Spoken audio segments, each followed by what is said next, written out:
Bonsoir tout le monde, ici Monsieur Cacahuète en direct, pas en direct puisque je suis en train de filmer maintenant, mais ça sera retransmis sur YouTube un peu plus tard, dans un quart d'heure, 20 minutes, je ne sais pas.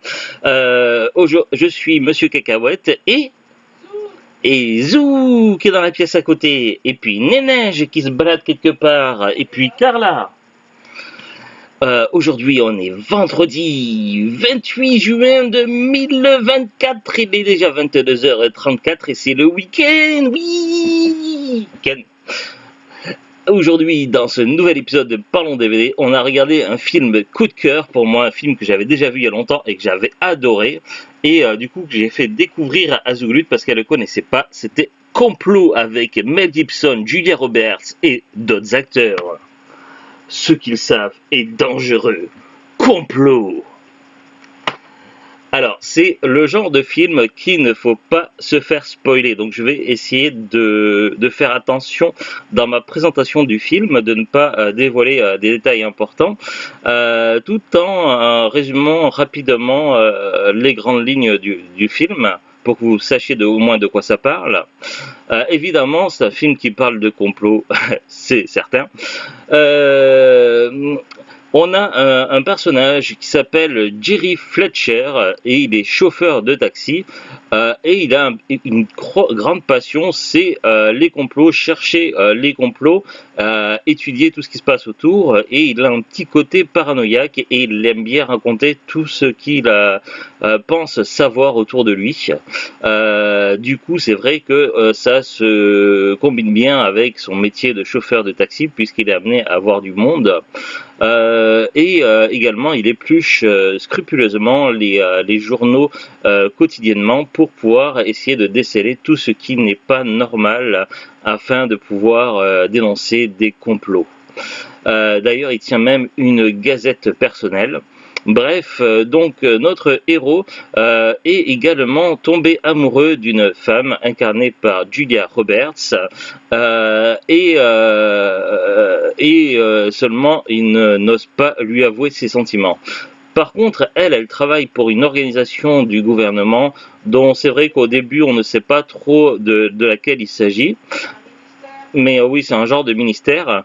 Du coup, notre héros lui rend visite de manière occasionnelle pour... Oui, oui. Notre héros va de manière occasionnelle dans ses bureaux pour dénoncer ce qu'il pense être des complots. Il s'avère que évidemment il n'est jamais pris au sérieux jusqu'au jour où finalement il va se retrouver emmêlé dans une histoire un petit peu complotiste évidemment sa vie va être en danger mais également de tous ceux à qui il parle.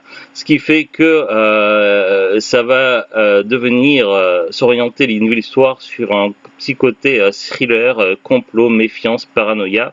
Et évidemment, notre héros va à la fois combattre ceux qui en ont après lui et essayer de faire comprendre qu'il sait des choses, mais il ne sait pas non plus pourquoi on en veut à lui. Donc bref, c'est un film avec un côté thriller, enquête, avec un peu d'action et des passages assez drôles. J'ai un passage que j'adore dans le film, c'est à un moment donné, le héros est attaché sur une chaise, il tente de s'enfuir, mais il est cerné de toutes parts. On le voit avec... le côté de l'acteur, c'est vraiment, il faut voir la scène, c'est hilarant. Et à un moment donné, il renverse quelqu'un qui passe par une fenêtre et il s'écrie "Oh mon Dieu, il vole, il vole". Mais la scène, elle est juste hilarante, scène culte. Donc voilà, ce film, rien que pour certaines scènes, je le trouve extraordinaire, mais aussi pour le scénario qui s'avère plus complexe qu'il n'y paraît. Et évidemment, c'est le genre de scénario qu'il vaut mieux ne pas se faire spoiler. C'est pour ça que je n'en dirai pas plus. Voilà, un film vraiment très intéressant. Et finalement, qui est le méchant, qui est pas le méchant, où sont les gentils, où sont les méchants, c'est vrai que ça reste très mystérieux et c'est toute une affaire de complot. Donc voilà un petit peu ce film que je conseille si vous avez l'occasion un jour de le trouver pas cher. Vous voyez certainement dans tout ce qui est magasin cash, etc. Généralement le DVD est bradé entre 50 centimes et 1 euro. On peut le trouver d'occasion en très bon état et c'est un film qui s'est quand même pas mal vendu, ce qui fait qu'il y a beaucoup d'exemplaires qui traînent sur le milieu de l'occasion. Sur du marché neuf, c'est plus compliqué à trouver le DVD puisqu'il n'est plus édité depuis longtemps. On va regarder ensemble le boîtier en lui-même. Vous voyez, c'est un boîtier cartonné, clipsé comme ça, comme faisaient beaucoup les DVD de chez Warner Bros pendant un temps. C'est intéressant, mais c'est également pas très pratique parce que lorsque les magasins mettent des étiquettes, des autocollants, c'est très pénible à les enlever derrière. Le côté cartonné, tout ça, des fois, ça laisse des traces ou des endroits où ça se déchire un peu.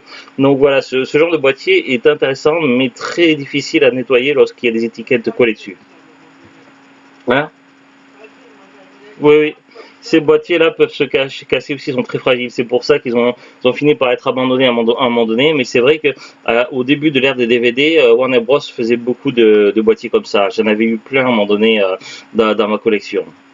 Donc vous voyez, ça se clipse comme ça et du coup le problème c'est que la jaquette c'est cartonné, c'est collé, donc on peut pas si le boîtier est cassé changer le DVD, le mettre dans un autre boîtier, c'est pas possible puisque la jaquette n'est pas récupérable et c'est le gros défaut du boîtier en lui-même.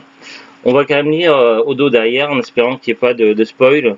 Alors, Jerry Fletcher est un chauffeur de taxi peu ordinaire, paranoïaque. Il édite dans un bulletin réservé à quelques abonnés toutes sortes de théories du complot dont nous serions victimes. Jusqu'au jour où il se retrouve brutalement traqué par le FBI et la CIA. Il réalise alors qu'une de ces théories dérange, mais il ignore laquelle.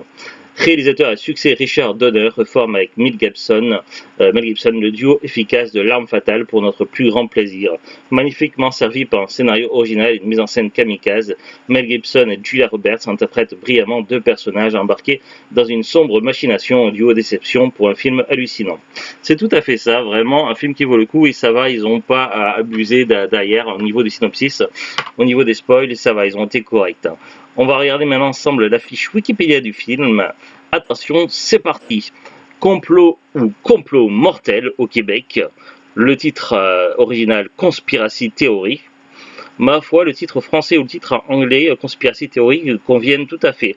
Mais le titre québécois Complot mortel, généralement un complot, effectivement, il est mortel. Donc est-ce que c'était utile de le préciser? Ouais, mais voilà, je trouve pas ouf le titre québécois sur ce coup.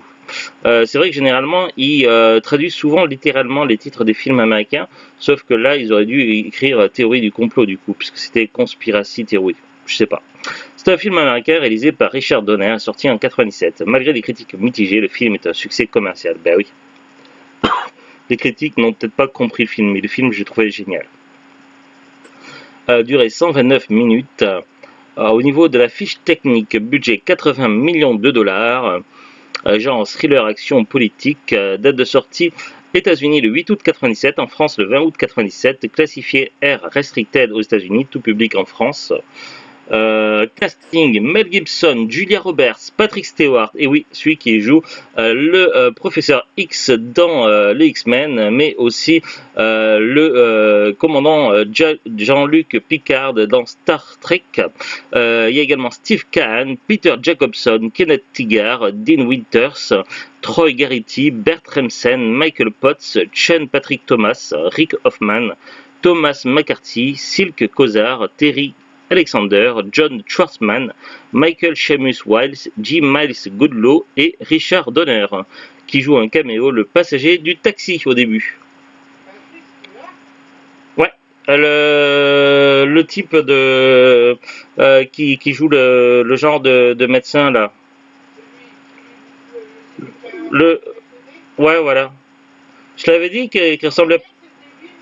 Ouais, je t'avais dit que pour il ressemblait à Patrick Stewart. Ben oui, forcément puisque c'était lui. Production. Alors, bon, je vais peut-être pas. Le rôle d'Alice est tout d'abord proposé à Jodie Foster qui préfère tourner Contact à 97. Le rôle sera également proposé à Winona Ryder. Finalement, c'est Julia Roberts qui l'a récupéré. Bon, après accueil sur Rotten Tomatoes 57% pour 44 critiques. pour une note moyenne de 6,3 sur 10 sur Metacritic, 49 sur 100 pour 21 critiques. Il y a eu des récompenses, enfin pas beaucoup, mais un petit peu. Une nomination. Autour du film, le personnage de Jerry tente d'échapper à ses poursuivants en rentrant dans le cinéma qui rediffuse Lady Hawk, autre film de Richard Donner. Ah, c'est un petit clin d'œil. Parmi ses nombreuses théories du complot, Jerry pense que le réalisateur Oliver Stone est lié au gouvernement américain. Il pense que c'est comme ça qu'il a pu faire des films sur des sujets sensibles grâce à des informations secrètes du gouvernement. Le véritable projet MK Ultra est également mentionné, tout comme Lee Harvey Oswald ou encore John Warnock Inkel Jr. La bande originale utilise notamment à plusieurs reprises la chanson Can't Take My Eyes Off You. Oui, tout à fait. Voilà, il n'y a pas énormément d'informations supplémentaires sur Wikipédia. Après, oui, les films des années 90 n'ont pas forcément des grosses fiches sur Wikipédia. Faut dire qu'Internet n'était pas très répandu à ce moment-là. On va regarder ensemble maintenant pour la disponibilité DVD. Quand on tape complot sur Amazon, il n'y a pas énormément de résultats. Il y a bien une fiche vendue à partir de 19,50 €. Je crois que c'est des vendeurs pro, des particuliers. Bon, c'est pas ouf pour chercher les films. Amazon sur internet, c'est pas le meilleur bon plan. J'ai regardé également sur Rakuten. Là, on a un peu plus de résultats. Pour la fiche de complot en DVD, on peut le trouver neuf à partir de 12,72 € ou d'occasion à partir de 80 centimes.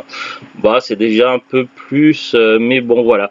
Franchement, le DVD est très facilement trouvable dans un magasin cash et ça vous évite de payer les frais de port. Donc, pour moi, c'est le meilleur bon plan pour trouver le film complot, surtout que au niveau de l'échelle rareté, c'est vraiment pas un film rare. Après, il y a des films plus courants que celui-là, comme L'Armée des 12 singes, qu'on trouve en pagaille dans les magasins cash, mais Complot est quand même relativement facilement trouvable, et ça reste un excellent film, ça serait dommage de passer à côté. Film coup de cœur, comme je l'ai déjà dit, et je le recommande chaudement, film à avoir dans sa collection. Donc voilà, c'était Complot. À très bientôt tout le monde, bon week-end, au revoir.